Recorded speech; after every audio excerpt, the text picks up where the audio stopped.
महाराष्ट्र के deputy CM Eknath Shinde ने रविवार सुबह अक्कलकोट का दौरा किया, जहां उन्होंने स्थानीय विकास कार्यों की समीक्षा की और समर्थकों से मुलाकात की। इस दौरान मीडिया से बातचीत में शिंदे ने शिवसेना प्रमुख उद्धव ठाकरे पर मौखिक चुनौती देते हुए कहा कि मेरा नाम लिए बिना उनका एक दिन नहीं गुजरता।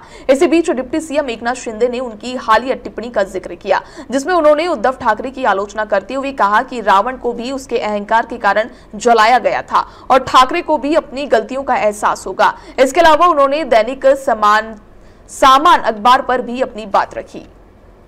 विकासाच्या मुद्द्यावर ही निवडणूक आम्ही लढवतोय आणि या नगरपालिका ज्या आहेत या नगरपालिकांमध्ये विकासाची कामं झाली पाहिजे आणि सर्वसामान्य माणसाला खऱ्या अर्थाने त्या काही सोयीसुविधा मूलभूत सोयीसुविधा मिळाल्या पाहिजेत ही भूमिका शिवसेनेची राहिलेली आहे। आणि म्हणून आपण विधानसभेच्या निवडणुकांमध्ये देखील पाहिलं की 2.5 वर्ष जे मुख्यमंत्री पदाचा माझा कार्यकाळ होता त्यामध्ये आपण विकासालाच प्राधान्य दिलं। लोकाभिमुख कल्याणकारी योजना जशी लाडकी बहीण योजना असेल, इतर योजना असतील, या सर्व योजना आणि विकास यांची सांगड घातली आणि त्यामुळे प्रचंड असं बहुमत मिळालं।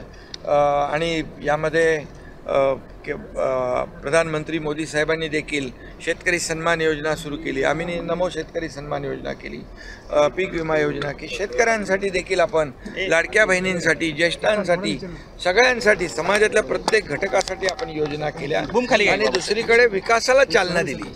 आणि म्हणून विकास आणि लोकाभिमुख कल्याणकारी योजनांची सांगड घातल्यामुळे लँडस्लाइड विक्ट्री विधानसभेच्या निवडणुकीत आम्हाला मिळाली आणि त्यामुळे आता ह्या स्थानिक स्वराज्य संस्थांमध्ये देखील कामावर केलेल्या कामावर आणि लोकांना मिळत असलेल्या योजनांवर फोकस आम्ही करतोय।